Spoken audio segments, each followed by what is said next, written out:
देख रहे होंगे अज मैं मार्केट च की कर रहा मैं लगता मेरे पिछे लग्या शायद बोर्ड भी देख लिया होना तुसीं जे नहीं देखा तो कैमरामैन कहूँगा दिखा दे एक बार।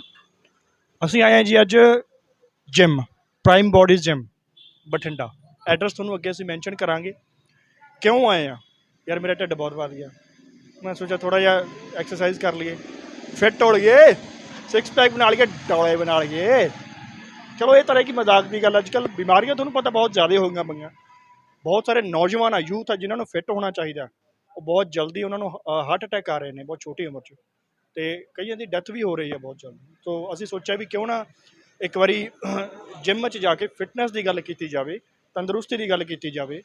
सो आओ आप चलते हैं जिम के अंदर तो जिम के ओनर नाल गल करते हैं। आ जाओ, हैगा कोई? आप ही खोलना पैना यार। आ जाओ, की हाल है भाजी? की हाल है जी? तो आओ दोस्तों अंदर आ जाओ, ਆਪਾਂ ਭਾਜੀ ਨਾਲ ਮਿਲਦੇ ਹਾਂ, ਕਰਦੇ ਹਾਂ ਗੱਲ। ਆ ਜਾਓ। ਨਮਸਕਾਰ ਦੋਸਤੋ, ਮੈਂ ਰਾਜਦੇਵ ਸੁਖਾਂਟੋ ਕਲਿੱਕ ਇੰਡੀਆ ਟੀਵੀ ਤੇ ਤੁਹਾਡਾ ਸਵਾਗਤ ਕਰਦਾ। ਦੋਸਤੋ ਅੱਜ ਕੱਲ੍ਹ ਤੁਸੀਂ ਦੇਖਿਆ ਹੋਣਾ ਵੀ ਬਿਮਾਰੀਆਂ ਅੱਜ ਕੱਲ੍ਹ ਬਹੁਤ ਜ਼ਿਆਦਾ ਵੱਧ ਗਈਆਂ ਨੇ ਤੇ ਆਪਣੇ ਸਰੀਰ ਦੇ ਅੰਦਰਲੀ ਜੋ ਬਿਮਾਰੀਆਂ ਨਾਲ ਲੜਨ ਦੀ ਸ਼ਕਤੀ ਹੈ ਉਹ ਖਤਮ ਹੁੰਦੀ ਜਾ ਰਹੀ ਹੈ। ਕਿਉਂ? ਕਿਉਂਕਿ ਆਪਾਂ ਫਿਟਨੈਸ ਵੱਲ ਨਹੀਂ ਧਿਆਨ ਨਹੀਂ ਦੇ ਰਹੇ, ਤੰਦਰੁਸਤੀ ਵੱਲ ਨਹੀਂ ਧਿਆਨ नहीं दे रहे। ਅੱਜ ਇਹ ਕਿਉਂ ਮੈਂ ਗੱਲ ਕਰ ਰਿਹਾ ਸਟਾਰਟਿੰਗ 'ਚ ਹੀ ਕਿਉਂ ਗੱਲ ਕੀਤੀ, ਕਿਉਂਕਿ ਅੱਜ ਅਸੀਂ ਬੈਠੇ ਹਾਂ ਬਠਿੰਡਾ ਪ੍ਰਾਈਮ ਬੋਡੀਜ਼ ਜਿਮ 'ਚ। ਆਓ ਆਪਾਂ ਪ੍ਰਾਈਮ ਬੋਡੀਜ਼ ਜਿਮ ਦੇ ਓਨਰ ਨਾਲ ਗੱਲ ਕਰਦੇ ਹਾਂ। ਸਵਾਗਤ ਹੈ ਭਾਈ ਤੁਹਾਡਾ। ਸ਼ੁਕਰੀਆ ਜੀ, ਬਹੁਤ ਬਹੁਤ ਸ਼ੁਕਰੀਆ, ਤੁਸੀਂ ਅੱਜ ਇੱਥੇ ਆਏ ਅਤੇ ਬਹੁਤ ਬਹੁਤ ਤੁਹਾਡਾ ਸਵਾਗਤ ਹੈ। ਸਰ ਪਹਿਲਾਂ ਤਾਂ ਤੁਹਾਡਾ ਸ਼ੁਭ ਨੇਮ? ਮੈਂ Pramod Jhanji, president gym and fitness association Bathinda, ਅਤੇ ਨਾਲ ਹੀ ਮੈਂ ਪ੍ਰਾਈਮ ਬੋਡੀਜ਼ ਜਿਮ ਇਹ ਜੋ ਹੈ ਸਿੰਸ 1994 ਤੋਂ ਚਲਾ ਰਿਹਾ। ਅਤੇ ਭਾਜੀ ਜਿਮ ਦਾ ਐਡਰੈਸ ਦੱਸਿਓ ਜ਼ਰਾ। ਇਹ ਹੈਗਾ ਜੀ opposite Guru Nanak Khalsa girls college, ਗਲੀ ਨੰਬਰ 6, ਨਵੀਂ ਬਸਤੀ, ਬਠਿੰਡਾ। ਦੋਸਤੋ ਐਡਰੈਸ ਤੁਸੀਂ ਨੋਟ ਕਰ ਲਿਆ ਅਤੇ ਆਪਾਂ ਹੁਣ ਭਾਜੀ ਨਾਲ ਗੱਲ ਕਰਦੇ ਹਾਂ ਥੋੜ੍ਹੀ ਜਿਹੀ। ਭਾਜੀ ਜਿਵੇਂ ਤੁਸੀਂ ਦੱਸਿਆ ਜਿਮ ਤੁਸੀਂ ਮੇਰੇ ਖਿਆਲ 'ਚ 1994 ਦੱਸਿਆ ਤੁਸੀਂ? ਹਾਂਜੀ ਹਾਂਜੀ, ਉਸ ਟਾਈਮ ਤੋਂ ਚਲਾ ਰਹੇ ਹੋ? ਬਿਲਕੁਲ। ਅਤੇ ਸ਼ੌਕ ਇਹ ਤੁਹਾਨੂੰ ਬੋਡੀ ਬਿਲਡਿੰਗ ਦਾ ਜਾਂ ਜਿਮ ਦਾ ਸ਼ੌਕ, ਫਿਟਨੈਸ ਦਾ ਸ਼ੌਕ ਬਚਪਨ ਤੋਂ ਹੀ ਸੀ? ਹਾਂਜੀ, ਫਿਟਨੈਸ ਦਾ ਸ਼ੌਂਕ ਸ਼ੁਰੂ ਤੋਂ ਹੀ ਸੀਗਾ ਜੀ। ਸ਼ੁਰੂ ਤੋਂ ਹੀ ਮੈਂ ਸਪੋਰਟਸ 'ਚ ਸੀਗਾ ਔਰ ਸਕੂਲ ਟਾਈਮ ਈਵਨ ਜਾਂ ਕਾਲਜ ਟਾਈਮ ਮੈਂ ਨਾਲ ਹੈਮਰ ਥਰੋ ਵੀ ਕਰਦਾ ਹੁੰਦਾ ਸੀ। ਉਦੋਂ ਹੀ ਮੈਨੂੰ ਐਕਸਰਸਾਈਜ਼ ਦਾ ਸ਼ੌਂਕ ਪਿਆ ਔਰ ਉਸ ਟਾਈਮ ਮੇਰੇ ਖਿਆਲ ਕੋਈ ਇੱਕ ਅੱਧਾ ਹੀ ਜਿਮ ਸੀਗਾ ਜਾਂ ਨਹੀਂ ਸੀਗਾ ਔਰ ਮੈਂ ਸੋਚਿਆ ਕਿ ਆਪਣੇ ਸ਼ਹਿਰ ਬਠਿੰਡਾ ਦੇ ਵਿੱਚ ਵੀ ਕਿਉਂ ਨਾ ਜਿਮ ਦੀਆਂ ਸੇਵਾਵਾਂ ਦਿੱਤੀਆਂ ਜਾਣ। ਤਾਂ ਟਿਲ ਨਾਓ ਉਦੋਂ ਤੋਂ ਹਜੇ ਤੱਕ ਮੈਂ ਜਿਮ ਚਲਾ ਰਿਹਾ। ਲਗਭਗ 28 ਸਾਲ ਹੋ ਗਏ ਜਿਮ ਨੂੰ? ਹਾਂਜੀ, ਲਗਭਗ 28 ਸਾਲ ਹੋ ਗਏ। ਅਤੇ ਇੱਕ ਭਾਜੀ ਮੈਂ ਸਭ ਤੋਂ ਪਹਿਲਾਂ ਜਿਹੜਾ ਮੇਰਾ ਕੁਐਸ਼ਨ ਹੈ ਉਹ ਇਹੀ ਹੈ ਕਿ ਜਿਮ ਲਾਉਂਦੇ ਮੈਂ ਬਹੁਤ ਵੇਖਿਆ, ਬਟ ਜਿਮ ਨਾਲ ਲਾਉਣ ਦੇ ਨਾਲ ਡਾਈਟ ਨੂੰ ਮੇਨਟੇਨ ਕਰਨਾ ਬਹੁਤ ਔਖਾ ਹੁੰਦਾ, ਬਹੁਤ ਘੱਟ ਲੋਕ ਕਰ ਪਾਉਂਦੇ। ਨਹੀਂ, ਤੁਹਾਡੀ ਗੱਲ ਬਿਲਕੁਲ ਠੀਕ ਹੈ ਜੀ। Actually 70% of your diet schedule does matter. 70% ਦੀ ਤੁਹਾਡੀ ਡਾਈਟ ਕੰਮ ਕਰਦੀ ਹੈ ਔਰ 30% ਜੋ ਹੈ 30% ਦੀ ਐਕਸਰਸਾਈਜ਼ ਦਾ ਰੋਲ ਹੁੰਦਾ। ਅਤੇ ਇੱਕ ਨਾਲ ਹੋਰ ਵੀ ਮੈਂ ਕਈ ਦੇਖੀਆਂ ਚੀਜ਼ਾਂ ਭਾਜੀ, ਜਿਮ ਲਾ ਲਈ, ਡਾਈਟ ਵੀ ਆਪਾਂ ਲੈ ਲਈ, ਫਿਰ ਵੀ ਇੱਕ ਸ਼ਿਕਾਇਤ ਹੁੰਦੀ ਆ ਕਿ ਭਾਜੀ ਮੇਰੀ ਬੋਡੀ ਨਹੀਂ ਬਣ ਰਹੀ ਜਾਂ ਮੇਰਾ ਕੁਛ ਹੋ ਨਹੀਂ ਰਿਹਾ। ਉਹ ਜਿਮ ਗਲਤ ਲਾ ਰਹੇ ਹੁੰਦੇ ਜਾਂ ਕੁਛ ਹੋਰ ਪ੍ਰੋਬਲਮ ਹੁੰਦੀ? ਉਹ ਕਈ ਚੀਜ਼ਾਂ ਹੁੰਦੀਆਂ ਜੀ ਉਸ ਦੇ ਵਿੱਚ। ਇੱਕ ਤਾਂ ਤੁਹਾਡਾ ਮੈਟਾਬੋਲਿਕ ਰੇਟ ਆ ਜਾਂਦਾ, ਜਿਹਨੂੰ ਕਹਿ ਦਿੰਦੇ ਆ ਪਾਚਨ ਕਿਰਿਆ ਤੰਤਰ। ਕਿਸੇ ਦਾ ਉਹ ਵੀਕ ਹੁੰਦਾ, ਕਿਸੇ ਦਾ ਸਟਰੋਂਗ ਹੁੰਦਾ, ਅਤੇ ਕੁਛ ਜੈਨੇਟਿਕਸ ਹੁੰਦੇ ਆ। ਜਿਵੇਂ ਹੁਣ ਆਪਾਂ ਮੋਟੀ ਜਿਹੀ ਗੱਲ ਆਈਏ ਕਿ ਜੇ ਕੋਈ ਜਿਹਦੇ ਪੇਰੈਂਟਸ ਪਹਿਲਾਂ ਹਾਰਡ ਵਰਕ ਕਰਦੇ ਰਹੇ ਆ ਜਾਂ ਇਸ ਨਾਲ ਰਿਲੇਟਡ ਕੋਈ ਕੰਮ ਕਰਦੇ ਰਹੇ ਆ, ਉਹ ਬੱਚਿਆਂ ਦੀ ਥੋੜ੍ਹੀ ਡਿਵੈਲਪਮੈਂਟ ਜਲਦੀ ਹੋ ਜਾਂਦੀ ਹੈ। ਔਰ ਜੋ ਦੁਕਾਨਦਾਰ ਨੇ ਜਾਂ ਜਿਨ੍ਹਾਂ ਦੇ ਪੇਰੈਂਟਸ ਨੇ ਕਦੇ ਜ਼ਿਆਦਾ ਮਿਹਨਤ ਵਾਲਾ ਕੰਮ ਨਹੀਂ ਕੀਤਾ, ਸਰੀਰਕ ਮਿਹਨਤ ਵਾਲਾ, ਤਾਂ ਉਹਨਾਂ ਦਾ ਥੋੜ੍ਹਾ ਜਿਹਾ ਲੇਟ ਹੋ ਜਾਂਦਾ। ਔਰ ਕੁਛ ਇਹ ਵੀ ਹੈ ਨਾਲ ਕਿ ਜੋ ਇਹ ਸ਼ਿਕਾਇਤ ਕਰਦੇ ਨੇ ਕਿ ਬੋਡੀ ਨਹੀਂ ਬਣ ਰਹੀ, ਤਾਂ ਉਹ ਚਾਹੁੰਦੇ ਨੇ ਕਿ 1 ਮਹੀਨੇ ਦੇ ਵਿੱਚ ਹੀ ਸਾਨੂੰ ਜਾਂ 2 ਮਹੀਨਿਆਂ ਦੇ ਵਿੱਚ ਹੀ ਰਿਜ਼ਲਟ ਮਿਲਣੇ ਚਾਹੀਦੇ ਹੈ ਔਰ ਇਹ ਪੋਸੀਬਲ ਨਹੀਂ ਹੁੰਦਾ। ਜੋ ਸਰੀਰ ਬਣਾਉਣਾ ਉਹ ਉਸ 'ਤੇ ਟਾਈਮ ਤਾਂ ਜ਼ਰੂਰ ਲੱਗਦਾ ਔਰ ਨਾਲ ਬਰਾਬਰ ਦੀ ਖੁਰਾਕ ਵੀ ਖਾਣੀ ਪੈਂਦੀ ਹੈ। ਇਸ ਦੇ ਵਿੱਚ ਜਾਂ ਤਾਂ ਉਹ ਡਾਈਟ ਨਹੀਂ ਲੈਂਦੇ ਔਰ ਜਾਂ ਥੋੜ੍ਹੀ ਬਹੁਤ ਡਾਈਟ ਲੈ ਕੇ ਕਹਿੰਦੇ ਕਿ ਬੋਡੀ ਨਹੀਂ ਬਣ ਰਹੀ। ਤਾਂ ਇਹ ਸਾਰੀਆਂ ਚੀਜ਼ਾਂ ਐਕਚੁਅਲੀ ਮੈਟਰ ਕਰਦੀਆਂ। ਭਾਜੀ ਕੁਛ ਲੋਕ ਸ਼ਾਰਟਕਟਸ ਵੀ ਟਰਾਈ ਕਰਦੇ ਨੇ। ਡੈਫੀਨੇਟਲੀ ਅੱਜ ਕੱਲ੍ਹ ਕਾਫੀ ਕੁਛ ਆ ਗਿਆ, ਨੈੱਟ 'ਤੇ ਬਹੁਤ ਮਟੀਰੀਅਲ ਪਿਆ ਜਾਂ ਸੈਲਰਸ ਨੇ ਜੋ ਸਟੀਰੋਇਡ ਵਗੈਰਾ ਸੇਲ ਕਰਦੇ ਨੇ ਔਰ ਇਹ ਸ਼ਾਰਟਕਟ ਜੋ ਰਸਤੇ ਨੇ ਇਹ ਗਲਤ ਨੇ, ਕਿਉਂਕਿ ਇਹ ਲੰਬੀ ਰੇਸ ਦੇ ਘੋੜੇ ਨਹੀਂ ਹੈਗੇ ਔਰ ਇਹ ਇੱਕ ਬੜਾ ਸ਼ਾਰਟ ਪੀਰੀਅਡ ਹੁੰਦਾ ਕਿ ਤੁਸੀਂ ਇੱਕਦਮ ਇਹੋ ਜਿਹੇ ਸਬਸਟੈਂਸ ਕੰਜ਼ਿਊਮ ਕਰਕੇ ਤੁਸੀਂ ਬੋਡੀ ਬਣਾ ਲਈ। ਔਰ ਲੇਕਿਨ ਉਹ ਜ਼ਿਆਦਾ ਦੇਰ ਨਹੀਂ ਟਿਕਦੀ, ਉਹਦੇ ਸਾਈਡ ਇਫੈਕਟਸ ਬਹੁਤ ਆਉਂਦੇ ਨੇ। ਲਾਈਕ ਇੰਪੋਟੈਂਸੀ ਹੋ ਜਾਂਦੀ ਹੈ, ਨਾਮਰਦੀ ਹੋ ਜਾਂਦੀ ਹੈ, ਬਾਲ ਉੱਡ ਜਾਂਦੇ ਨੇ, ਔਰ ਲੀਵਰ ਜਾਂ ਕਿਡਨੀ 'ਤੇ ਇਫੈਕਟ ਪੈਂਦਾ, ਬਾਰ-ਬਾਰ ਸਟੋਨਸ ਹੁੰਦੀਆਂ ਨੇ। ਤਾਂ ਇਹਨਾਂ ਦੇ ਸਾਈਡ ਇਫੈਕਟਸ ਬ੍ਰਦਰ ਕਾਫੀ ਹੁੰਦੇ ਆ। ਤਾਂ ਇਹਨਾਂ ਚੀਜ਼ਾਂ ਤੋਂ ਤਾਂ ਮੇਰੇ ਖਿਆਲ 'ਚ ਨੌਜਵਾਨੀ ਨੂੰ ਬਹੁਤ ਦੂਰ ਰਹਿਣਾ ਚਾਹੀਦਾ। ਮੈਨੂੰ ਲੱਗਦਾ ਹਾਂਜੀ ਬਿਲਕੁਲ, ਜੋ ਐਕਸਰਸਾਈਜ਼ ਹੈ ਤੁਹਾਡਾ ਇਮਿਊਨ ਸਿਸਟਮ ਤਾਂ ਸਟਰੋਂਗ ਕਰਦੀ ਹੈ। ਔਰ ਕੋਵਿਡ ਜੋ ਹੈ, ਕੋਵਿਡ ਦੇ ਵਿੱਚ ਸਰਵਾਈਵ ਉਹੀ ਕੀਤਾ ਜਿਹਦਾ ਇਮਿਊਨ ਸਿਸਟਮ ਸਟਰੋਂਗ ਹੈ, ਜਿਹਨੇ ਆਪਦੇ ਖਾਣ ਪਾਣ ਦਾ ਧਿਆਨ ਰੱਖਿਆ। ਔਰ ਖਾਣ ਪਾਣ ਦਾ ਧਿਆਨ ਤਾਂ ਹੀ ਰੱਖਿਆ ਜਾ ਸਕਦਾ ਜੇ ਤੁਸੀਂ ਐਕਸਰਸਾਈਜ਼ ਕਰ ਰਹੇ ਹੋ, ਕਿਉਂਕਿ ਜਦੋਂ ਤੁਸੀਂ ਕੋਈ ਕਿਸੇ ਚੀਜ਼ 'ਤੇ ਮਿਹਨਤ ਕਰਦੇ ਹੋ, ਸਰੀਰਕ ਮਿਹਨਤ ਕਰਦੇ ਹੋ, ਤਾਂ ਤੁਸੀਂ ਖਾਣ ਪੀਣ ਦਾ ਵੀ ਧਿਆਨ ਰੱਖਣ ਲੱਗ ਜਾਂਦੇ ਹੋ ਕਿ ਤੁਹਾਡੀਆਂ ਕਿਹੜੀਆਂ ਚੀਜ਼ਾਂ ਖਾਣ ਦੇ ਲਾਇਕ ਹੈਗੀਆਂ, ਕਿਹੜੀਆਂ ਚੀਜ਼ਾਂ ਨਹੀਂ ਹੈਗੀਆਂ। ਔਰ ਤੁਸੀਂ ਵਿਟਾਮਿਨਸ, ਆਪਣੇ ਪ੍ਰੋਟੀਨਸ, ਕੈਲਸ਼ੀਅਮ ਔਰ ਸਾਰੀਆਂ ਚੀਜ਼ਾਂ ਚੰਗੀਆਂ ਕੰਜ਼ਿਊਮ ਕਰਨੀਆਂ, ਨਾ ਕਿ ਤੁਸੀਂ ਕੋਈ ਆਲਤੂ ਫਾਲਤੂ ਫਾਸਟ ਫੂਡ ਵੱਲ ਜਾਣਾ। ਔਰ ਜੋ ਇਹ ਚੀਜ਼ ਦਾ ਧਿਆਨ ਰੱਖਦੇ ਨੇ, ਡੈਫੀਨੇਟਲੀ ਉਹਨਾਂ ਦੀ ਜੋ ਰੋਗ ਪ੍ਰਤੀਰੋਧਕ क्षमता, ਜਿਹਨੂੰ ਆਪਾਂ ਕਹਿ ਦਿੰਦੇ ਹਾਂ ਇਮਿਊਨਿਟੀ ਹੈ, ਉਹ ਸਟਰੋਂਗ ਹੁੰਦੀ ਹੈ, ਅਤੇ ਉਹ ਹਰ ਇੱਕ ਬਿਮਾਰੀ ਤੋਂ ਹੀ ਬਚਦੇ ਨੇ। ਭਾਜੀ ਤੁਸੀਂ ਖਾਣ ਪੀਣ ਦੀ ਗੱਲ ਕੀਤੀ ਹੈ, ਤਾਂ ਇੱਥੇ ਮੈਂ ਡਾਈਟ ਦਾ ਜ਼ਰੂਰ ਸਵਾਲ ਕਰੂੰਗਾ ਕਿ ਸਹੀ ਜਿਮ ਜੇ ਆਪਾਂ ਰੈਗੂਲਰ ਲਾਈਏ, ਸਹੀ ਤਰੀਕੇ ਨਾਲ ਜਿਮ ਲਾਈਏ, ਤੇ ਨੈਚੁਰਲ ਜਿਹੜੀ ਡਾਈਟ ਹੋਊਗੀ ਉਹ ਕੀ ਰਹੂਗੀ ਨਾਲ, ਤੇ ਕੀ ਲੈਣੀ ਚਾਹੀਦੀ ਹੈ, ਕੀ ਨਹੀਂ ਲੈਣਾ ਚਾਹੀਦਾ ਸਾਨੂੰ? ਇਸ 'ਚ ਜੀ ਆਪਾਂ ਇੱਕ ਬੈਲੈਂਸ ਡਾਈਟ ਬਣਾਉਣੀ ਪਏਗੀ, ਔਰ ਸਾਰੀਆਂ ਹੀ ਚੀਜ਼ਾਂ ਲੈਣੀਆਂ ਪੈਂਦੀਆਂ। ਇਸ ਦੇ ਵਿੱਚ ਫੈਟ ਵੀ ਲੈਣੀ ਪਏਗੀ ਤੁਹਾਨੂੰ, ਕਾਰਬੋਹਾਈਡਰੇਟਸ ਵੀ ਲੈਣੇ ਪਏਗੇ, ਔਰ ਤੁਹਾਨੂੰ ਪ੍ਰੋਟੀਨ ਵੀ ਲੈਣਾ ਪਏਗਾ, ਵਾਈਟਾਮਿਨਸ ਵੀ ਲੈਣੇ ਪੈਣਗੇ। ਔਰ ਇਹ ਇੱਕ ਸਿਮੈਟਰੀ ਬਣਾਉਣੀ ਪਏਗੀ। ਕੋਈ ਇੱਕ ਚੀਜ਼ ਨਾਲ ਬੋਡੀ ਸਹੀ ਨਹੀਂ ਰਹਿੰਦੀ ਜਾਂ ਬਣਦੀ ਨਹੀਂ, ਇੱਕ ਸਿਮੈਟਰੀ ਬਣੇਗੀ ਇਹਨਾਂ ਦੀ। ਔਰ ਡਿਪੈਂਡ ਕਰਦਾ ਵੀ ਤੁਸੀਂ ਕਿਸ ਹਿਸਾਬ ਦੀ ਐਕਸਰਸਾਈਜ਼ ਲਗਾ ਰਹੇ ਹੋ, ਤੁਸੀਂ ਬੋਡੀ ਬਿਲਡਿੰਗ ਕਰ ਰਹੇ ਹੋ, ਪਾਵਰ ਲਿਫਟਿੰਗ ਕਰ ਰਹੇ ਹੋ, ਜਾਂ ਫਿਟਨੈਸ ਦੇ ਵਿੱਚੋਂ, ਜਾਂ ਤੁਸੀਂ ਕੋਈ ਗੇਮ ਕਰ ਰਹੇ ਹੋ। ਤਾਂ ਹਰ ਇੱਕ ਦਾ ਜੋ ਸਕੈਜਿਊਲ ਹੈ ਉਸ ਮੁਤਾਬਿਕ ਹੁੰਦਾ ਡਾਈਟ ਦਾ, ਜਿਸ ਹਿਸਾਬ ਦੀ ਐਕਸਰਸਾਈਜ਼ ਹੁੰਦੀ ਹੈ। ਸੋ ਡਾਈਟ ਬਹੁਤ ਜ਼ਰੂਰੀ ਹੈ, ਜਿਵੇਂ ਭਾਜੀ ਨੇ ਦੱਸਿਆ 70% ਡਾਈਟ ਜ਼ਰੂਰੀ ਹੈ, 30% ਐਕਸਰਸਾਈਜ਼ ਜ਼ਰੂਰੀ ਹੈ।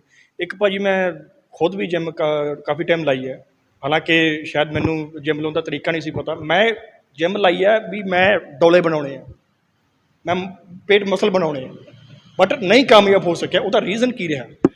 ਉਹਦਾ ਰੀਜ਼ਨ ਇਹੀ ਰਿਹਾ ਵੀ ਤੁਸੀਂ ਜਿਮ ਤਾਂ ਲਈ ਵੀ ਤੁਸੀਂ ਡੋਲੇ ਬਣਾਉਣੇ ਆ। ਤਾਂ ਇਕੱਲੇ ਡੋਲੇ ਆਏ ਨਹੀਂ ਬੰਦੇ। ਔਰ ਸਾਡੇ ਕੋਲੇ ਮੋਸਟਲੀ ਸਟੂਡੈਂਟਸ ਹੁੰਦੇ ਆ ਵੀ ਮੈਂ ਤਾਂ ਸਰ ਇੱਕ ਚੈਸਟ ਬਣਾਉਣੀ ਹੈ, ਜਾਂ ਮੈਂ ਤਾਂ ਇੱਕ ਬਾਈਸੈਪਸ ਬਣਾਉਣਾ, ਡੋਲਾ ਬਣਾਉਣਾ। ਤਾਂ ਇੱਦਾਂ ਨਹੀਂ ਹੁੰਦਾ। ਇਹ ਜਿਵੇਂ ਮੈਂ ਤੁਹਾਨੂੰ ਡਾਈਟ ਦੀ ਸਿਮੈਟਰੀ ਦੱਸੀ ਹੈ ਕਿ ਇੱਕ ਸਿਮੈਟਰੀ ਚਾਹੀਦੀ ਹੈ, ਕਿ ਹਰ ਇੱਕ ਚੀਜ਼ ਦੀ ਇੱਕ ਕੁਆਂਟੀਟੀ ਹੁੰਦੀ ਹੈ, ਉਸ ਦੇ ਅਕੋਰਡਿੰਗ ਉਹਦੀ ਕੁਆਲਿਟੀ ਅਤੇ ਕੁਆਂਟੀਟੀ ਦੇ ਅਕੋਰਡਿੰਗ ਉਹਦੀ ਸਿਮੈਟਰੀ ਬਣਾ ਕੇ ਡਾਈਟ ਲੈਣੀ ਹੈ। ਤਾਂ ਉਵੇਂ ਹੀ ਐਕਸਰਸਾਈਜ਼ ਦੀ ਵੀ ਸਿਮੈਟਰੀ ਹੁੰਦੀ ਹੈ। ਤੁਹਾਨੂੰ ਸਾਰੇ ਬੋਡੀ ਦਾ ਹੀ ਵਰਕਆਊਟ ਕਰਨਾ ਪਏਗਾ, ਚਾਹੇ ਤੁਸੀਂ ਡੋਲੇ ਬਣਾਉਣੇ ਆ, ਚਾਹੇ ਤੁਸੀਂ ਚੈਸਟ ਬਣਾਉਣੀ ਹੈ। ਉਹ ਤੁਸੀਂ ਇੱਕ ਚੀਜ਼ 'ਤੇ ਜ਼ਿਆਦਾ ਹਿੱਟ ਨਹੀਂ ਕਰ ਸਕਦੇ, ਤੁਹਾਨੂੰ ਸਾਰੀ ਬੋਡੀ ਦਾ ਹੀ ਵਰਕਆਊਟ ਕਰਨਾ ਪਏਗਾ। ਫਿਰ ਹੀ ਉਹ ਚੀਜ਼ ਜੇ ਹੈ ਤੁਹਾਡੀ, ਜੋ ਡੋਲੇ ਬਣਾਉਣੇ ਆ ਜਾਂ ਤੁਸੀਂ ਚੈਸਟ ਇੰਪਰੂਵ ਕਰਨੀ ਹੈ, ਤਾਂ ਉਹ ਹੋ ਸਕਦੀ ਹੈ। ਭਾਜੀ ਡਾਈਟ ਦਾ ਵੀ ਮੈਂ ਵੇਖਿਆ, ਮੈਂ ਕੋਸ਼ਿਸ਼ ਵੀ ਕੀਤੀ ਹੈ, ਬਟ ਇੱਕ ਪੁਆਇੰਟ ਇਹੋ ਜਿਹਾ ਆਉਂਦਾ ਵੀ ਸਰੀਰ ਨਾ ਖੇਚ ਚੜਨ ਲੱਗ ਜਾਂਦੀ, ਤੇ ਉਹ ਜਿਹੜਾ ਸਬਰ ਹੁੰਦਾ ਉਹ ਟੁੱਟ ਜਾਂਦਾ। ਆਪਾਂ ਡਾਈਟ ਨੂੰ ਮੇਨਟੇਨ ਨਹੀਂ ਕਰ ਪਾਉਂਦੇ। ਇੱਕ ਨਾ ਇੱਕ ਦਿਨ ਜਾ ਕੇ ਮੈਂ ਬਰਗਰ ਪੀਜ਼ਾ ਖਾਊਂਗਾ ਜ਼ਰੂਰ। ਉਹ ਕਿਉਂ ਟੁੱਟਦਾ? ਕਿਉਂ ਮਾਨਸਿਕ ਸੰਤੁਲਨ ਮੇਰਾ ਬਣ ਨਹੀਂ ਪਾਉਂਦਾ? ਉਹ ਤੁਹਾਡਾ ਮਾਈਂਡ ਸਟਰੋਂਗ ਨਹੀਂ ਹੈਗਾ, ਇਸ ਕਰਕੇ ਬਣਦੀ ਉਹ ਚੀਜ਼। ਚਲੋ ਕੋਈ ਗੱਲ ਨਹੀਂ, ਕਦੇ ਚੀਟ ਡਾਈਟ ਚੱਲ ਜਾਂਦੀ ਹੈ, ਉਸ ਦੇ ਨਾਲ ਇੰਨਾ ਕੋਈ ਫਰਕ ਨਹੀਂ ਪੈਂਦਾ। ਲੇਕਿਨ ਇੱਕ ਮਾਈਂਡ ਸੈੱਟ ਹੋਣਾ ਬੜਾ ਜ਼ਰੂਰੀ ਹੈ। ਜੇ ਤੁਸੀਂ ਐਕਸਰਸਾਈਜ਼ ਕਰਨ ਲੱਗੇ ਹੋ ਤਾਂ ਤੁਹਾਡਾ ਇੱਕ ਮਾਈਂਡ ਸੈੱਟ ਬਣਾਉਣਾ ਬੜਾ ਜ਼ਰੂਰੀ ਹੈ। ਤੁਸੀਂ ਇਹ ਨਹੀਂ ਸੋਚ ਕੇ ਚੱਲਣਾ ਕਿ ਮੈਂ ਮਹੀਨੇ ਦੇ ਵਿੱਚ ਬੋਡੀ ਬਣਾ ਲੂੰਗਾ। ਦੇਖੋ ਹੁਣ ਜੇ ਕਿਸੇ ਨੇ ਡਾਕਟਰ ਬਣਨਾ ਤਾਂ ਉਹਨੂੰ ਪਹਿਲਾਂ 2 ਸਾਲ ਮੈਡੀਕਲ ਦੀ ਪੜ੍ਹਾਈ ਕਰਨੀ ਪੈਂਦੀ ਹੈ, +1 +2, ਔਰ ਉਦੋਂ ਬਾਅਦ ਫਿਰ ਨੀਟ ਦਾ ਐਗਜ਼ਾਮ ਕਲੀਅਰ ਕਰਨਾ ਪੈਂਦਾ। ਅਤੇ ਉਦੋਂ ਬਾਅਦ ਜਾ ਕੇ ਕਿਤੇ ਜਾ ਕੇ ਇੰਨੇ ਲੱਖਾਂ ਬੱਚਿਆਂ ਦੇ ਵਿੱਚ ਉਹ ਸਟੇਜ ਹੁੰਦੀ ਹੈ ਕਿ ਉਹ ਜੋ MBBS ਦੇ ਵਿੱਚ ਐਡਮਿਸ਼ਨ ਲੈਂਦਾ। ਤਾਂ ਐਵੇਂ ਹੀ ਇਹ ਜਿਹੜੀ ਹੈਗੀ ਹੈ ਬੋਡੀ ਬਣਾਉਣ ਦੇ ਤਰੀਕੇ ਨੇ, ਕਿ ਉਹ ਇੱਕ ਸਟੈਪ ਵਾਈਜ਼ ਚੱਲਣਾ ਪੈਂਦਾ ਤੁਹਾਨੂੰ, ਔਰ ਤੁਸੀਂ ਰਾਤੋਂ ਰਾਤ ਬੋਡੀ ਬਿਲਡਰ ਨਹੀਂ ਬਣ ਸਕਦੇ। ਤਾਂ ਇਹ ਸਾਰੀਆਂ ਇਹਨਾਂ ਦੀਆਂ ਸਟੇਜਿਸ ਹੁੰਦੀਆਂ। ਪਹਿਲਾਂ ਤਾਂ ਹੁੰਦਾ ਵੀ ਤੁਸੀਂ ਆਪਣੇ ਸਰੀਰ ਨੂੰ ਸਟਰੋਂਗ ਕਰੋ, ਵੀ ਤੁਸੀਂ ਹਰ ਤਰ੍ਹਾਂ ਦੀ ਐਕਸਰਸਾਈਜ਼ ਕਰਨ ਦੇ ਕਾਬਿਲ ਹੋਵੋ। ਫਿਰ ਹੁੰਦਾ ਵੀ ਤੁਸੀਂ ਆਪਦੇ ਸਰੀਰ ਨੂੰ ਫਿੱਟ ਕਰੋ, ਅਤੇ ਉਦੋਂ ਬਾਅਦ ਬੋਡੀ ਦੀ ਗੱਲ ਹੁੰਦੀ ਹੈ। ਭਾਜੀ ਦੇਖ ਲਓ, ਪੇਟ ਢਿੱਡ ਬਹੁਤ ਮੋਟਾ ਹੈ, ਪਰ ਸ਼ਾਰਟਕਟ ਹੈ ਨਹੀਂ ਕੋਈ।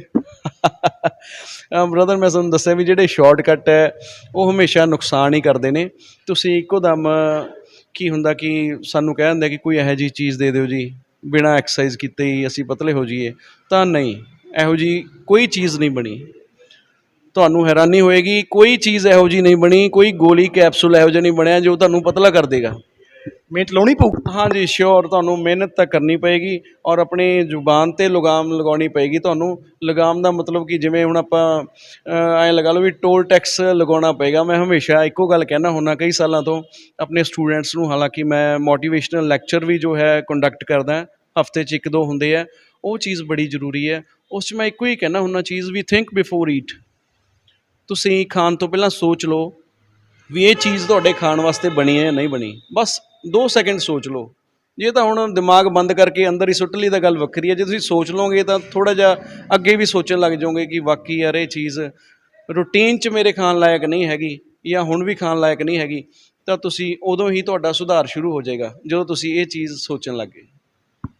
ਦੇਖਿਆ ਜਾਵੇ ਤਾਂ ਭਾਜੀ ਦੀ ਗੱਲ ਜਮਾਂ ਹੀ ਸਹੀ ਹੈ। ਮੈਂ ਆਪਣੇ ਆਪ 'ਤੇ ਕੰਟਰੋਲ ਕਰ ਸਕਾਂ ਨਾ ਕਰ ਸਕਾਂ, ਪਰ ਸੱਚ ਇਹੀ ਹੈ, ਮਿਹਨਤ ਕਰਨੀ ਪਊ, ਕੋਈ ਸ਼ਾਰਟਕਟ ਨਹੀਂ। ਆਪਦੀ ਜ਼ੁਬਾਨ 'ਤੇ ਖਾਣ ਤੋਂ ਪਹਿਲਾਂ 2 ਵਾਰ ਸੋਚਣਾ ਪਊ, ਤਾਂ ਹੀ ਜਾ ਕੇ ਆਪਾਂ ਫਿਟਨੈਸ ਲੈਵਲ ਤੱਕ ਪਹੁੰਚ ਪਾਵਾਂਗੇ। ਸੋ ਭਾਜੀ ਹੁਣ ਆਪਾਂ ਥੋੜ੍ਹਾ ਜਿਹਾ ਜਿੰਮ ਵੇਖ ਲਈਏ, ਨਾਲੇ ਮੈਨੂੰ ਵੀ ਐਕਸਰਸਾਈਜ਼ ਕਰਾ ਦਿਓ ਕੋਈ। ਹਾਂਜੀ ਸ਼ੋਰ, ਆ ਜਾਓ। ਭਾਜੀ ਇਹ ਮਸ਼ੀਨ ਬਾਰੇ ਥੋੜ੍ਹਾ ਸਾਨੂੰ ਵੀ ਦੱਸੋ। ਹਾਂਜੀ ਇਹ ਕ੍ਰਾਸ ਟ੍ਰੇਨਰ ਹੈ ਜੀ, ਔਰ ਇਹ ਇੱਕ ਵਾਰਮ ਅਪ ਵਾਸਤੇ ਵੀ ਅਸੀਂ ਕਰਾਉਂਦੇ ਹਾਂ। ਔਰ ਸਰੀਰ ਦੇ ਵਿੱਚੋਂ ਜੋ ਹੈ ਪਸੀਨਾ ਨਿਕਲਣਾ ਸ਼ੁਰੂ ਹੋਵੇ ਅਤੇ ਜੋ ਬੋਡੀ ਜਿਹਨੂੰ ਕਹਿੰਦੇ ਆ ਵੀ ਟੈਂਪਰੇਚਰ 'ਚ ਆਉਣੀ ਸ਼ੁਰੂ ਹੋਵੇ, ਗਰਮ ਹੋਣੀ ਸ਼ੁਰੂ ਹੋਵੇ, ਤਾਂ ਸ਼ੁਰੂਆਤ ਇਹਨਾਂ ਤੋਂ ਹੁੰਦੀ ਹੈ। ਇਹ ਕ੍ਰਾਸ ਟ੍ਰੇਨਰ ਹੈ ਔਰ ਇਹਦੇ ਨਾਲ ਤਕਰੀਬਨ ਸਾਰੀ ਬੋਡੀ ਦੀ ਹੀ ਐਕਸਰਸਾਈਜ਼ ਹੁੰਦੀ ਹੈ। ਜਿਵੇਂ ਤੁਸੀਂ ਦੇਖ ਰਹੇ ਹੋ ਜਵਾਨ ਕਰ ਰਿਹਾ ਆਪਣਾ, ਬਾਹਾਂ ਦੀ ਨਾਲ ਹੋ ਰਹੀ ਹੈ, ਸ਼ੋਲਡਰਸ ਦੀ ਨਾਲ ਹੋ ਰਹੀ ਹੈ, ਲੈਗਸ ਦੀ ਐਜ਼ ਵੈਲ, ਫੁੱਟ, ਸਾਰੇ ਮਤਲਬ ਐਕਸਰਸਾਈਜ਼ ਹੋ ਰਹੀ ਹੈ। ਔਰ ਨਾਲ ਹੀ ਸਾਈਕਲਿੰਗ, ਇਹ ਗੋਡਿਆਂ ਵਾਸਤੇ ਬੜੀ ਜ਼ਰੂਰੀ ਹੈ ਕਿਉਂਕਿ ਜਦੋਂ ਤੁਸੀਂ ਵਾਰਮ ਅਪ ਹੁੰਦੇ ਹੋ ਤਾਂ ਸਭ ਤੋਂ ਪਹਿਲਾਂ ਗੋਡੇ ਅਤੇ ਲੈਗਸ ਨੂੰ ਵਾਰਮ ਅਪ ਕਰਨਾ ਬੜਾ ਜ਼ਰੂਰੀ ਹੈ। ਉਸ 'ਤੇ ਹੀ ਸਾਰਾ ਤੁਹਾਡੀ ਬੋਡੀ ਦਾ ਬੇਸ ਹੈ। ਪੈਕ ਡੈਕ ਇਹਨੂੰ ਕਹਿ ਦਿੰਦੇ ਆ, ਬਟਰਫਲਾਈ ਵੀ ਕਹਿ ਦਿੰਦੇ ਆ। ਔਰ ਇਸੇ ਦੇ ਵਿੱਚ ਕੰਬਾਈਨ ਵੀ ਹੈ ਕਿ ਇਹਨੂੰ ਤੁਸੀਂ ਐਡਜਸਟ ਕਰਕੇ ਇਹ 'ਚ ਬੈਕ ਮਸਲਸ ਦੀ ਐਕਸਰਸਾਈਜ਼ ਵੀ ਕਰ ਸਕਦੇ ਹੋ। ਇਸ ਦੇ ਵਿੱਚ ਆਹ ਦੇਖੋ ਐਂਟਾਇਰ ਚੈਸਟ 'ਤੇ ਜੋ ਹੈ ਜ਼ੋਰ ਪੈ ਰਿਹਾ। ਭਾਜੀ ਜਿੰਨਾ ਚਿਰ ਮੈਂ ਜਿਮ ਕੀਤੀ ਨਾ, ਮੇਰੀ ਸਭ ਤੋਂ ਫੇਵਰੇਟ ਮਸ਼ੀਨ ਤੇ ਫੇਵਰੇਟ ਐਕਸਰਸਾਈਜ਼ ਇਹੀ ਰਹੀ ਹੈ, ਪਰ ਮੇਰੀ ਚੈਸਟ ਫਿਰ ਵੀ ਨਹੀਂ ਬਣੀ। ਇਹ ਸਾਰਿਆਂ ਦੀ ਹੀ ਫੇਵਰੇਟ ਹੁੰਦੀ ਹੈ ਜੀ, ਜੋ ਬਟਰਫਲਾਈ ਹੈ ਜਾਂ ਇਹਨੂੰ ਪੈਕ ਡੈਕ ਹੈ। ਇਹ ਤਕਰੀਬਨ ਹਰ ਕਿਸੇ ਨੂੰ ਹੀ ਗਲੈਮਰ ਜੀ ਲੱਗਦੀ ਹੈ।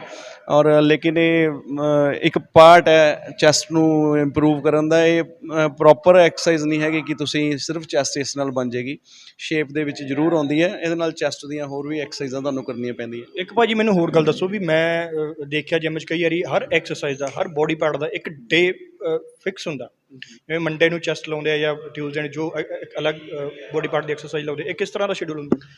ਇਹ ਕਈ ਤਰ੍ਹਾਂ ਦੇ ਸ਼ਡਿਊਲ ਹੁੰਦੇ ਆ ਜੀ।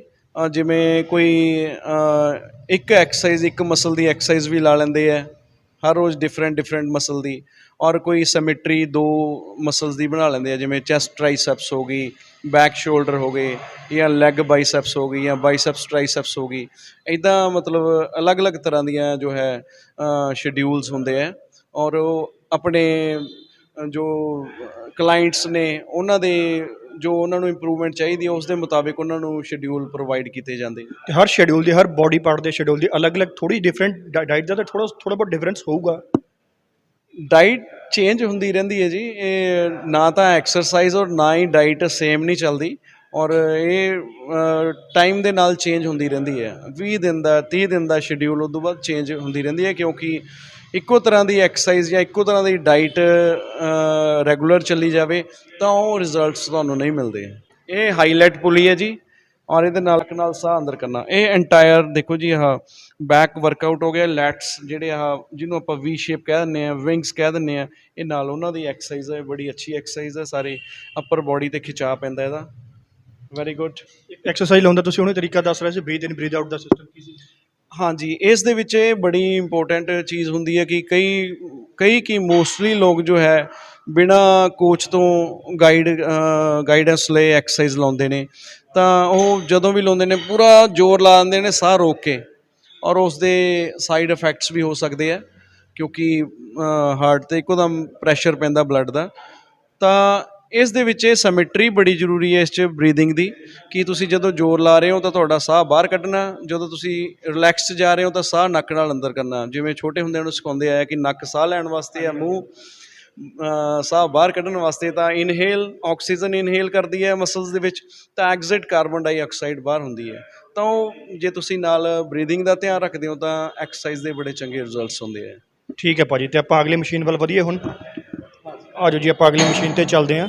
ਹਾਂਜੀ, ਦਿਸ ਇਜ਼ ਕਾਲਡ ਪ੍ਰੀਚੀਅਰ ਕਰਲ, ਔਰ ਇਹ ਤੁਹਾਡੇ ਫੇਵਰੇਟ ਡੋਲਿਆਂ ਦੀ ਐਕਸਰਸਾਈਜ਼ ਹੈ ਜੀ। Keep breathing, inhale and exit.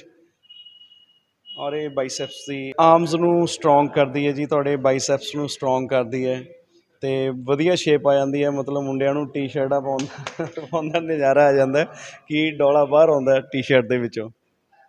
ਭਾਜੀ ਤੁਸੀਂ ਦੱਸਿਆ ਸੀ ਆਪਣਾ ਜਵਾਨ ਇਹ ਹਜੇ ਫਰੈਸ਼ ਹੀ ਹੈ, ਨਵਾਂ, ਤੇ ਦੇਖੋ ਤੁਸੀਂ ਥੱਕਿਆ ਤਾਂ ਨਹੀਂ? ਨਹੀਂ, ਅਜੇ ਨਹੀਂ ਥੱਕਿਆ ਜੀ।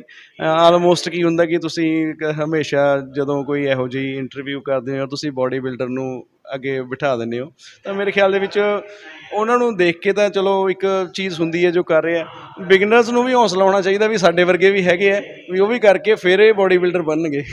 ਇੱਕ ਭਾਜੀ ਮੈਂ ਦੇਖ ਰਿਹਾ ਵੀ ਇਹ ਮਸ਼ੀਨ 'ਚ ਨਾ ਵੇਟ ਬਿਲਕੁਲ ਨਹੀਂ ਹੈ, ਮਤਲਬ ਫਰੈਸ਼ ਜੋ ਟ੍ਰੇਨਰ ਫਰੈਸ਼ ਜੋ ਸਟੂਡੈਂਟ ਹੁੰਦਾ। ਬਿਲਕੁਲ ਜੀ, ਸਟਾਪ। ਜੇ ਇਹਨਾਂ ਨੂੰ ਆਪਾਂ ਵੇਟ ਪਾ ਕੇ ਪਹਿਲੇ ਦਿਨ ਹੀ ਦੂਸਰੇ ਦਿਨ ਕਰਵਾ ਦਾਂਗੇ ਤਾਂ ਉਹ ਬੋਡੀ ਦੇ ਵਿੱਚ ਕ੍ਰੈਂਪਸ ਪੈ ਜਾਂਦੇ ਆ, ਜਿਹਨੂੰ ਆਪਾਂ ਕਹਿੰਦੇ ਹਾਂ ਖੱਲੀਆਂ ਪੈ ਗਈਆਂ। ਉਹ ਬਲੱਡ ਵੈਸਲਸ ਬਣ ਜਾਂਦੇ ਆ, ਕ੍ਰੈਂਪਸ ਪੈ ਜਾਂਦੇ, ਉਹ ਦੁਖੀ ਕਰਦੇ। ਫਿਰ ਉਹ ਕਹਿੰਦੇ ਵੀ ਹਾਂ ਸਾਡੇ ਤੋਂ ਤਾਂ ਗਲਾਸ ਵੀ ਨਹੀਂ ਚੱਕਿਆ ਜਾਂਦਾ। ਮੈਨੂੰ ਪਤਾ ਭਾਜੀ, ਮੇਰੀ ਬਾਂਹ ਇੱਥੇ ਖੜ ਗਈ ਸੀ, ਜੋ ਚ ਚੱਕ ਲਿਆ ਸੀ ਮੈਂ। ਹਾਂ, ਦੈਟਸ ਵਾਈ ਆਈ ਸੈਡ ਕਿ ਇਹਨਾਂ ਨੂੰ ਵਿਦਆਊਟ ਵੇਟ ਪਹਿਲੇ ਤਾਂ 2-3 ਦਿਨ ਇਹਨਾਂ ਨੂੰ ਟ੍ਰੇਨ ਕਰਨਾ। ਜਦੋਂ ਇਹਦੀ ਬਾਂਹ ਕਾਬਿਲ ਹੋ ਗਈ, ਇਹਦਾ ਮਸਲ ਕਾਬਿਲ ਹੋ ਗਿਆ ਵੇਟ ਚੁੱਕਣ ਦੇ, ਫਿਰ ਹੌਲੀ ਹੌਲੀ ਇਹਨਾਂ ਨੂੰ ਵੇਟ ਚੁੱਕਣ ਲਗਾਵਾਂਗੇ ਲਾਈਟ ਜਿਹਾ। ਔਰ ਇਹ ਇੱਦਾਂ ਨਹੀਂ ਕਿ ਜਿਵੇਂ ਜੇ ਕੋਈ ਬੋਡੀ ਬਿਲਡਿੰਗ ਕਰਨ ਵਾਲਾ ਉਸੇ ਨੂੰ ਕਰਵਾਉਂਦੇ ਹਾਂ ਅਸੀਂ, ਜਾਂ ਫਿਟਨੈਸ ਫਰੀਕ ਵਾਲੇ ਨੂੰ। ਕੁਛ ਸਾਡਾ ਸ਼ਡਿਊਲ ਨੇ ਹਾਈਟ ਗੇਨ ਵਾਲਿਆਂ ਵਾਸਤੇ, ਜਿਨ੍ਹਾਂ ਨੇ ਹਾਈਟ ਗੇਨ ਕਰਨੀ ਹੈ, ਉਹਨਾਂ ਦੇ ਸ਼ਡਿਊਲ ਵੱਖਰੇ ਹੁੰਦੇ ਆ। ਉਹਨਾਂ ਨੂੰ ਅਸੀਂ ਜ਼ਿਆਦਾਤਰ ਐਰੋਬਿਕਸ ਅਤੇ ਸਟਰੈਚਿੰਗ ਦੀਆਂ ਐਕਸਰਸਾਈਜ਼ਾਂ ਜ਼ਿਆਦਾ ਕਰਾਉਂਦੇ ਹਾਂ। ਉਹਨਾਂ ਨੂੰ ਇਸ ਪਾਸੇ ਅਸੀਂ ਇਸ ਸੈਕਸ਼ਨ ਦੇ ਵਿੱਚ ਨਹੀਂ ਲੈ ਕੇ ਆਉਂਦੇ। ਭਾਜੀ ਹਾਈਟ ਨਾਲ ਤੁਸੀਂ ਇੱਕ ਸ਼ਬਦ ਯੂਜ਼ ਕੀਤਾ, ਹਾਈਟ ਗੇਨ। ਗੇਨ ਤੋਂ ਮੈਨੂੰ ਯਾਦ ਆਇਆ, ਵੇਟ ਲਾਸ ਕਰਨਾ ਔਰ ਵੇਟ ਗੇਨ ਕਰਨਾ, ਦੋਨਾਂ ਦੀ ਅਲੱਗ-ਅਲੱਗ ਐਕਸਰਸਾਈਜ਼, ਅਲੱਗ-ਅਲੱਗ ਸ਼ਡਿਊਲ ਹੁੰਦਾ, ਡਾਈਟ ਸ਼ਡਿਊਲ ਹੁੰਦਾ। ਬਿਲਕੁਲ ਬਿਲਕੁਲ ਜੀ, ਜੋ ਵੇਟ ਗੇਨ ਕਰਨਾ ਤਾਂ ਤੁਹਾਨੂੰ ਕਾਰਬੋਹਾਈਡਰੇਟਸ ਜ਼ਿਆਦਾ ਲੈਣੇ ਪੈਣਗੇ, ਅਤੇ ਜੇ ਤੁਸੀਂ ਬੋਡੀ ਗੇਨ ਕਰਨੀ ਆ ਤੁਹਾਨੂੰ ਪ੍ਰੋਟੀਨਸ ਜ਼ਿਆਦਾ ਲੈਣੇ ਪੈਣਗੇ। ਤਾਂ ਇਹਨਾਂ ਦਾ ਟੋਟਲੀ ਡਿਫਰੈਂਟ ਹੋਏਗਾ ਸ਼ਡਿਊਲ ਜੋ ਹੋਏਗਾ। ਵੇਟ ਲਾਸ ਦਾ ਵੀ ਅਲੱਗ ਹੋਏਗਾ, ਔਰ ਵੇਟ ਗੇਨ ਦਾ ਵੀ ਅਲੱਗ ਹੋਏਗਾ, ਔਰ ਬੋਡੀ ਬਿਲਡਿੰਗ ਦਾ ਵੀ ਅਲੱਗ ਹੋਏਗਾ। ਮੇਰਾ ਵੇਟ ਲਾਸ ਸ਼ਬਦ ਬਹੁਤ ਫੇਵਰੇਟ ਰਿਹਾ, ਕਿਉਂਕਿ ਜੋ ਮੈਂ ਕਦੇ ਕਰ ਨਹੀਂ ਸਕਿਆ। ਐਕਚੁਅਲੀ ਮੈਂ ਫੇਵਰ ਦੇ ਵਿੱਚ ਨਹੀਂ ਹੈਗਾ ਵੇਟ ਲਾਸ ਕਰਨ ਦੇ, ਮੈਂ ਫੈਟ ਲਾਸ ਕਰਨ ਦੇ ਫੇਵਰ ਦੇ ਵਿੱਚ ਹੈਗਾ। ਕਿ ਵੇਟ ਤਾਂ ਹੁਣ ਜਸਟ ਜੇ ਦੇਖਿਆ ਜਾਵੇ ਤਾਂ ਮੇਰੇ 'ਚ 10-12% ਫੈਟ ਹੈ, ਔਰ ਮੇਰਾ ਵੇਟ ਹੈਗਾ 90 kg। ਫੈਟ ਹੈ ਨਹੀਂ, ਵੇਟ 90 kg ਹੈ, ਕਿਉਂਕਿ ਉਹ ਮਸਲ ਵੇਟ ਹੈ, ਤਾਂ ਉਹ ਮਾੜਾ ਨਹੀਂ ਹੈਗਾ। ਲੇਕਿਨ ਜੇ ਤੁਹਾਡਾ ਫੈਟ ਹੈ, ਜੋ ਤੁਹਾਡੀ ਕਮਰ ਹੈ ਉਹ 34-36 ਤੋਂ ਜ਼ਿਆਦਾ ਹੈ, ਤਾਂ ਤੁਹਾਡਾ ਪੇਟ ਅੱਗੇ ਨੂੰ ਛਾਤੀ ਤੋਂ ਅੱਗੇ ਵਧਿਆ ਹੋਇਆ, ਤੁਹਾਡੇ ਜੋ ਹੈ ਹਿਪਸ ਬਰੋਡ ਨੇ, ਜਾਂ ਤੁਹਾਡੇ ਥਾਈਜ਼ ਦੇ ਉੱਪਰ ਮਸਲ ਮਾਸ ਜੋ ਜ਼ਿਆਦਾ ਚੜ੍ਹਿਆ ਪਿਆ, ਤਾਂ ਉਹ ਇੱਕ ਵਰੀ ਦੀ ਗੱਲ ਹੈ। ਫਿਰ ਸਾਨੂੰ ਥੋੜ੍ਹਾ ਜਿਹਾ ਵੇਟ ਤੋਂ ਘਬਰਾਉਣਾ ਪੈਂਦਾ ਕਿ ਹਾਂ ਇਹ ਵੇਟ ਮਾੜਾ ਵੇਟ ਹੈ। ਇਹ ਮਸ਼ੀਨ ਹੈ ਜੀ ਐਡਕਟਰ ਐਬਡਕਟਰ। ਕੀ ਕੰਮ ਕਰਦੀ ਹੈ ਜੀ ਮਸ਼ੀਨ? ਇਹ ਕੰਮ ਕਰਦੀ ਹੈ ਜੀ ਤੁਹਾਡੀ ਲੈਗਸ ਦੇ ਇਨਰ ਪਾਰਟਸ 'ਤੇ ਅਤੇ ਆਊਟਰ ਪਾਰਟ ਦੇ ਥਾਈ 'ਤੇ ਇਹ ਕੰਮ ਕਰਦੀ ਹੈ। ਨਾਲ ਤੁਹਾਡੇ ਚੂਲੇ ਨੂੰ ਸਟਰੋਂਗ ਕਰਦੀ ਹੈ। ਉਹ ਜਿਹੜੇ ਕਹਿੰਦੇ ਨੇ ਕਿ ਚੂਲਾ ਹਿੱਲ ਗਿਆ, ਡਿਸਕ ਹਿੱਲ ਗਈ, ਜਾਂ ਹੋਰ ਹਿੱਲ ਗਈਆਂ, ਜਾਂ ਤੁਹਾਨੂੰ ਸਾਈਟਿਕਾ ਦੀ ਪ੍ਰੋਬਲਮ ਆ ਗਈ, ਤਾਂ ਇਹ ਬੜੀ ਇੰਪਰੂਵ ਕਰਦੀ ਹੈ ਉਸ ਚੀਜ਼ ਨੂੰ। ਤੁਹਾਡਾ ਇੰਟਰਨਲ ਨਰਵ ਸਿਸਟਮ ਹੈ ਜਿਹੜਾ, ਉਹਨੂੰ ਇਹ ਸਟਰੋਂਗ ਕਰਦੀ ਹੈ ਐਕਸਰਸਾਈਜ਼। ਔਰ ਜੋ ਜੈਂਟਸ ਦੇ ਵਿੱਚ ਟੈਸਟੀਰੋਨ ਲੈਵਲ ਹੈ, ਉਹ ਇਸ ਐਕਸਰਸਾਈਜ਼ ਨਾਲ ਵੱਧਦਾ ਹੈ। ਟੈਸਟੀਰੋਨ ਵਧੇਗਾ ਤੁਹਾਡਾ ਤਾਂ ਤੁਸੀਂ ਜੱਚ ਕੇ ਐਕਸਰਸਾਈਜ਼ ਲਗਾਓਗੇ, ਔਰ ਤੁਹਾਡੀ ਜੋ ਹੈ ਬੋਡੀ ਦੀ ਸ਼ੇਪ ਅੱਛੀ ਹੋ ਜਾਏਗੀ, ਜਾਂ ਤੁਸੀਂ ਬਿਲਡ ਕਰੋਗੇ ਬੋਡੀ ਨੂੰ। ਭਾਜੀ ਮਸ਼ੀਨ 'ਤੇ ਆਪਾਂ ਐਕਸਰਸਾਈਜ਼ ਕਿਵੇਂ ਕਰਦੇ ਹਾਂ, ਥੋੜ੍ਹਾ ਜਿਹਾ ਦਿਖਾਓਗੇ ਸਾਨੂੰ? ਇਹ 'ਚ 2 ਐਕਸਰਸਾਈਜ਼ਸ ਨੇ ਜੀ।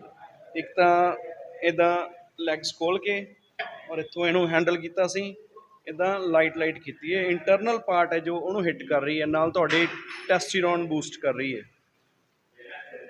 ਔਰ ਇਸੇ ਦਾ ਹੀ ਹੁਣ ਇੱਕ ਦੂਸਰਾ ਪਾਰਟ ਹੈ ਐਕਸਟਰਨਲ ਵਾਸਤੇ, ਉਹਨੂੰ ਆਪਾਂ ਐਡਜਸਟ ਕਰਕੇ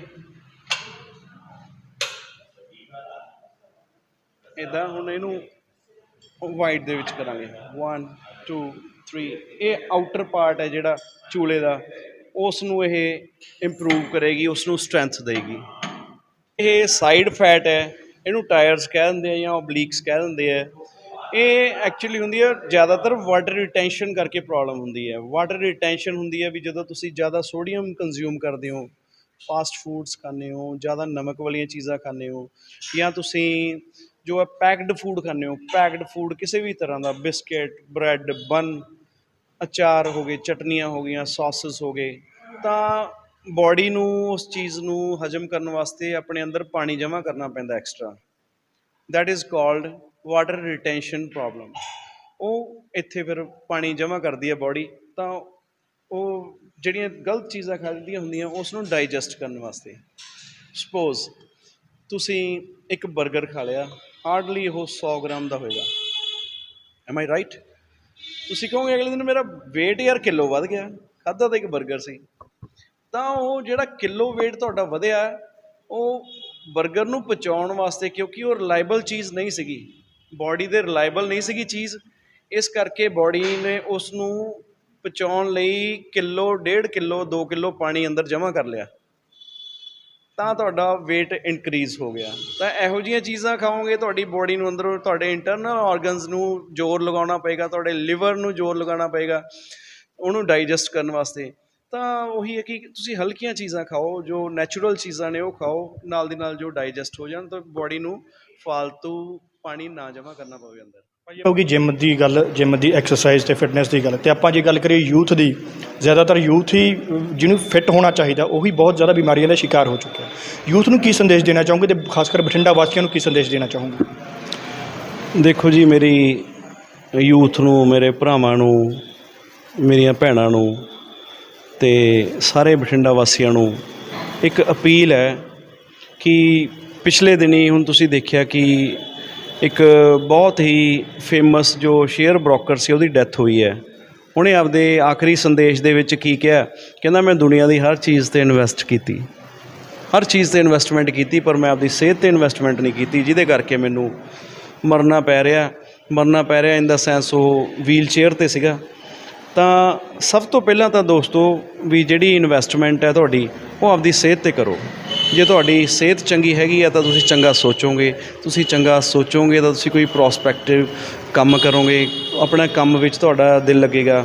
ਦੇਖੋ, ਨਹੀਂ, ਬਿਮਾਰੀਆਂ ਨਾਲ ਤਾਂ ਹਰ ਤੀਸਰਾ ਬੰਦਾ ਖਾਧਾ ਹੀ ਪਿਆ, ਕਿ ਜਦੋਂ ਬਿਮਾਰੀਆਂ ਦੇ ਸ਼ਿਕਾਰ ਹੋ ਜਾਂਦੇ ਹੋ ਤਾਂ ਫਿਰ ਸਭ ਤੋਂ ਪਹਿਲਾਂ ਜੋ ਹੈ ਜੋ ਦਿਮਾਗ ਆ ਉਹ ਕੰਮ 'ਤੇ ਨਹੀਂ ਲੱਗਦਾ। ਚਾਹੇ ਤੁਸੀਂ ਸਟੱਡੀ ਕਰ ਰਹੇ ਹੋ, ਚਾਹੇ ਕੋਈ ਬਿਜ਼ਨਸ ਕਰ ਰਹੇ ਹੋ, ਚਾਹੇ ਜੋਬ ਕਰ ਰਹੇ ਹੋ, ਤੁਹਾਡਾ ਧਿਆਨ ਆਪਣੀ ਸਿਹਤ ਨੂੰ, ਜੋ ਹੈ ਸਿਹਤ ਦੀ ਬਿਮਾਰੀ ਹੈ ਲੱਗੀ ਵੀ, ਉਸ ਨੂੰ ਠੀਕ ਕਰਨ 'ਤੇ ਜਾਂ ਦਵਾਈਆਂ ਰਹਿਣ 'ਤੇ ਹੀ ਜਾਂਦਾ। ਔਰ ਦਵਾਈਆਂ ਕਿਸੇ ਮਸਲੇ ਦਾ ਹੱਲ ਨਹੀਂ ਹੈਗਾ। ਜੇ ਇੱਕ ਬਿਮਾਰੀ ਠੀਕ ਕਰਦੀਆਂ ਤਾਂ 4 ਬਿਮਾਰੀਆਂ ਸ਼ੁਰੂ ਵੀ ਹੁੰਦੀਆਂ। ਔਰ ਖਾਸ ਕਰ ਬਠਿੰਡਾ ਵਾਸੀਆਂ ਨੂੰ ਤਾਂ ਮੈਂ ਇਹ ਕਹਾਂਗਾ ਕਿ ਜੇ ਤੁਸੀਂ ਜੋ ਵੀ ਗੇਮ ਕਰ ਰਹੇ ਹੋ, ਜੋ ਵੀ ਐਕਟੀਵਿਟੀ ਕਰ ਰਹੇ ਹੋ, ਉਸ ਨਾਲ ਡਾਈਟ ਦਾ ਪ੍ਰੋਪਰ ਧਿਆਨ ਰੱਖੋ। ਹੁਣ ਜਿਵੇਂ ਮੇਰੇ ਕਈ ਵੀਰ ਸੈਰ ਕਰਨ ਜਾਂਦੇ ਹੈ, ਜਾਂ ਤਾਂ ਉਹ ਕਾਰ 'ਤੇ ਜਾਂਦੇ ਆ, ਜਾਂ ਐਕਟਿਵਾ, ਜਾਂ ਆਪਣੀ ਵਹੀਕਲ ਲੈ ਕੇ ਜਾਂਦੇ ਹੈ, ਔਰ ਰੋਜ਼ ਗਾਰਡਨ ਜਾਂਦੇ ਉਹ ਸਟਾਪ ਕਰ ਜਾਂਦੇ ਆ, ਇੱਕ ਕੋਈ ਅੱਡਾ ਬਣਾ ਲੈਂਦੇ ਆ ਚਾਹ ਦਾ ਜਾਂ ਇੱਦਾਂ, ਤਾਂ ਉੱਥੇ 3-3 4-4 ਕੱਪ ਚਾਹ ਦੇ ਹੋ ਜਾਂਦੇ ਆ, ਨਾਲ ਮੱਠੀ ਬਾਲੂ ਸ਼ਾਹੀ। ਔਰ ਟਰੈਂਡ ਹੈ ਅੱਜ ਕੱਲ੍ਹ ਤਾਂ ਕਿ ਕਿਸੇ ਨਾ ਕਿਸੇ ਦਾ ਬਰਥਡੇ ਹੁੰਦਾ, ਜਦੋਂ ਐਡਾ ਵੱਡਾ ਗਰੁੱਪ ਬਣ ਜਾਂਦਾ, ਤਾਂ ਡੇਲੀ ਕੇਕਸ ਜਾਂ ਕੋਈ ਹੋਰ ਚੀਜ਼ਾਂ ਉਹ ਇਹੋ ਜਿਹਾ ਸਟੱਫ ਖਾਂਦੇ ਆ। ਤਾਂ ਕਿਤੇ ਨਾ ਕਿਤੇ ਜੇ ਤੁਹਾਡੀ ਆਦਤ 'ਚ ਵੀ ਇਹ ਚੀਜ਼ਾਂ ਸ਼ੁਮਾਰ ਨੇ, ਵੀ ਰੈਗੂਲਰ ਤੁਸੀਂ ਇਹ ਚੀਜ਼ਾਂ ਕੰਜ਼ਿਊਮ ਕਰ ਰਹੇ ਹੋ, ਇੰਨਾ ਜ਼ਿਆਦਾ ਸੋਡੀਅਮ ਲੈ ਰਹੇ ਹੋ, ਤਾਂ 100% ਤੁਸੀਂ ਦਿਲ ਦੀਆਂ ਬਿਮਾਰੀਆਂ ਦੇ ਜਾਂ ਹੋਰ ਬਿਮਾਰੀਆਂ ਦੇ ਸ਼ਿਕਾਰ ਹੋਵੋਗੇ। ਕਿ ਫਿਟਨੈਸ ਵੱਲ ਜੇ ਧਿਆਨ ਦੇ ਰਹੇ ਹੋ ਤਾਂ 70% ਆਪਣੀ ਡਾਈਟ ਵੱਲ ਵੀ ਤੁਸੀਂ ਧਿਆਨ ਦਿਓ, ਕਿਉਂਕਿ ਇੱਕ ਨਰੋਏ ਸਰੀਰ ਦੇ ਵਿੱਚ ਹੀ ਨਿਰੋਆ ਦਿਮਾਗ ਰਹਿ ਸਕਦਾ। ਅਤੇ ਸਭ ਤੋਂ ਪਹਿਲਾਂ ਫਿਟਨੈਸ ਫਸਟ, ਵੀ ਤੁਸੀਂ ਆਪਦੀ ਜੋ ਹੈ ਸਰੀਰਕ ਫਿਟਨੈਸ ਹੈ ਉਹਨੂੰ ਉਸ 'ਤੇ ਇਨਵੈਸਟ ਕਰੋ, ਉਸ 'ਤੇ 4 ਪੈਸੇ ਵੀ ਲਗਾਓ, ਉਸ ਨੂੰ ਟਾਈਮ ਵੀ ਦਿਓ, ਤਾਂ ਤੁਸੀਂ ਕਿਸੇ ਹੋਰ ਕੰਮ ਜੋਗੇ ਹੋਵੋਗੇ, ਔਰ ਉਹ ਹੋਰ ਕੰਮ ਤੁਸੀਂ ਆਮ ਨਾਲੋਂ ਬੈਟਰ ਕਰ ਸਕੋਗੇ ਜੇ ਤੁਹਾਡੀ ਸਿਹਤ ਠੀਕ ਹੈ ਤਾਂ। ਭਾਜੀ ਇਹ ਤਾਂ ਹੋ ਗਿਆ ਯੂਥ ਨੂੰ ਮੈਸੇਜ, ਮੈਨੂੰ ਵੀ ਐਕਸਰਸਾਈਜ਼ ਲਵਾ ਦਿਓ ਭਾਜੀ, ਮੈਂ ਕੱਪੜੇ ਚੇਂਜ ਕਰਕੇ ਆਵਾਂ, ਕਿਆ ਹੀ ਲਾ ਲਓ? ਡੈਫੀਨੇਟਲੀ ਤੁਹਾਨੂੰ ਕੱਪੜੇ ਚੇਂਜ ਕਰਨੇ ਹੀ ਪੈਣਗੇ, ਕਿਉਂਕਿ ਜਿਸ ਕੱਪੜਿਆਂ ਦੇ ਵਿੱਚ ਤੁਸੀਂ ਕੰਫਰਟੇਬਲ ਹੋ ਕੇ ਐਕਸਰਸਾਈਜ਼ ਲਾ ਸਕਦੇ ਹੋ, ਉਹਦੇ ਵਰਗੀ ਰੀਸ ਨਹੀਂ ਹੈਗੀ। ਔਰ ਇਸ ਦੇ ਵਿੱਚ ਤਾਂ ਟਾਈਟ ਹੀ ਰਹੋਗੇ, ਉਹ ਫਿਰ ਸ਼ਾਇਦ ਕਰਦੇ ਕਰਦੇ ਸ਼ਾਇਦ ਡੋਲੇ ਨਾਲ ਤੁਹਾਡੀ ਸ਼ਰਟ ਫਟ ਜੇ ਡੋਲੇ ਦੀ ਐਕਸਰਸਾਈਜ਼ ਨਾਲ। ਮੇਰੀ ਸੁਣ ਲਓ ਗੱਲ, ਮੈਂ ਹੁਣ ਭਾਈ ਨੇ ਸੰਦੇਸ਼ ਦੇ ਦਿੱਤਾ, ਜੀਨ ਦੀ ਪੈਂਟ ਪਾ ਕੇ ਤੇ ਆ ਫਾਰਮਲ ਸ਼ਰਟ ਪਾ ਕੇ ਆਫਿਸ ਜਾ ਸਕਦੇ ਹੋ, ਜਿਮ ਨਹੀਂ ਲਾ ਸਕਦੇ। ਮੈਂ ਵੀ ਚੱਲਿਆ ਲੋਅਰ ਟੀ-ਸ਼ਰਟ ਪਾਉਣ ਚੱਲਿਆ, ਤੇ ਤੁਸੀਂ ਵੀ ਚਲੋ, ਆ ਜਾਓ ਜਿਮ 'ਚ, ਆਪਾਂ ਫਿਟਨੈਸ ਟ੍ਰੇਨਿੰਗ ਕਰਦੇ ਹਾਂ। ਮੈਂ ਚੱਲਿਆ ਭਾਜੀ, ਚੇਂਜ ਕਰਕੇ ਆਉਣਾ, ਮੈਂ ਜਾਇਓ ਨਾ। ਨਹੀਂ, ਅਸੀਂ ਇੱਥੇ ਹੀ ਹਾਂ ਜੀ। ਮੈਂ ਤਾਂ ਸਵੇਰੇ 5 ਤੋਂ ਰਾਤ 10 ਵਜੇ ਤੱਕ ਤੁਹਾਡੀ ਸੇਵਾ 'ਚ ਹਾਜ਼ਰ ਹੈ। ਸਵੇਰੇ 5 ਤੋਂ ਰਾਤ 10 ਵਜੇ ਤੱਕ ਜਿਮ ਖੁੱਲ੍ਹੀ ਹੁੰਦੀ ਆ, ਜਾਓ ਯਾਰ। ਐਡਰੈਸ ਤੁਹਾਨੂੰ ਪਹਿਲਾਂ ਦੱਸਤਾ, ਠੀਕ ਹੈ।